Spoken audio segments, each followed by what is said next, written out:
আমাদের ওবায়দুল কাদের ছিলেন, খালেদা জিয়া আছেন, তারপরে শিরিন শারমিনের মতন লোক ছিলেন, ওনারা কেউ ক্ষমতার অপব্যবহার করে না। ক্ষমতার অপব্যবহার তো আসিফ মাহমুদ, হাসনাত আবদুল্লাহ, তারা দুজনে করতেছে।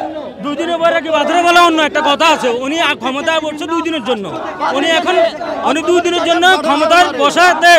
যুক্তরাষ্ট্রের 1 নম্বর জিম চেইন গোল্ড জিম এখন আবারও বাংলাদেশে বসুন্ধরা আবাসিক এলাকা ও বসুন্ধরা সিটি শপিং মলে। উনি এখন নিজের ক্ষমতার অপব্যবহার করে তিনি কুমিল্লাকে বিভাগ করতে চাইতেছে। কিন্তু আমাদের এত লোক থাকি, যেখানে আমাদের ওবায়দুল কাদের ছিলেন, খালেদা জিয়া আছেন, তারপরে শিরিন শারমিনের মতন লোক ছিলেন, ওনারা কেউ ক্ষমতার অপব্যবহার করে নাই। ওনারা যদি অপব্যবহার করতো ক্ষমতার, দীর্ঘ 17 বছরের নোয়াখালীকে বিভাগ করে করতে পারতো, কিন্তু তারাও ক্ষমতার অপব্যবহার করে নাই। আর ওনারাই অল্প কয়েকদিনের জন্য আসে এখন তারা ক্ষমতার অপব্যবহার করতেছে। তারা আমাদের লাশবাহী অ্যাম্বুলেন্সের উপর হামলা করছে। তারা আমাদের নোয়াখালী বিভাগ আন্দোলনের দাবিতে যারা যাচ্ছিল নোয়াখালীতে, ওই গাড়ির উপর, বাসের উপর হামলা করেছিল। তারা কেমন মানুষ হতে পারে কুমিল্লার মানুষ?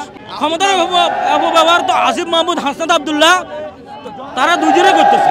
ওনারা দুজনে ক্ষমতার অপব্যবহার করার কারণে ওনারা বলতেছে ওনারা নোয়াখালীকে কুমিল্লাকে বিভাগ করবেই। ওনাদের নাকি ঢাকা চট্টগ্রাম মহাসড়ক আছে। ওনাদের যদি ঢাকা চট্টগ্রাম মহাসড়ক থাকিয়ে থাকে, তাহলে আমাদের ফেনীবাসীর ঢাকা চট্টগ্রাম যে মহাসড়কটা আছে সেটার কি হবে? না না, আমরা এখানেই বলতেছি। না আমি আর বলবো না। না না, বড় ভাই বলেন যে এক দাবি নোয়াখালী বিভাগ চাই, এক দফা এক দাবি নোয়াখালী, একটাই নোয়াখালী বিভাগ চাই। নোয়াখালী আমাদের বিভাগ দরকার। নোয়াখালী এ পর্যন্ত নোয়াখালী বিভাগ আমাদের রেমিটেন্স যোদ্ধাদের কারণে এ পর্যন্ত নোয়াখালী যে পরিমাণ উন্নয়ন হয়েছে, আমাদের ঢাকা শহর, পুরান ঢাকা বলেন, চকবাজার বলেন, গাজীপুর বলেন, সাভার বলেন, চান্দুরা বলেন, কোনাবাড়ি বলেন, মাওনা বলেন, প্রত্যেক জায়গায় ছড়িয়ে ছিটিয়ে আছে আমাদের নোয়াখালীর মানুষ। কামরাঙ্গীরচর বলেন, আশুলিয়া বলেন, মিরপুর বলেন, প্রত্যেকটা জায়গায়, পুরান ঢাকা বলেন, লালবাগ, কামরাঙ্গীরচর, হাজারীবাগ, গাবতলী, প্রত্যেক জায়গায় আমাদের নোয়াখালীর মানুষ ছড়িয়ে ছিটিয়ে আছে।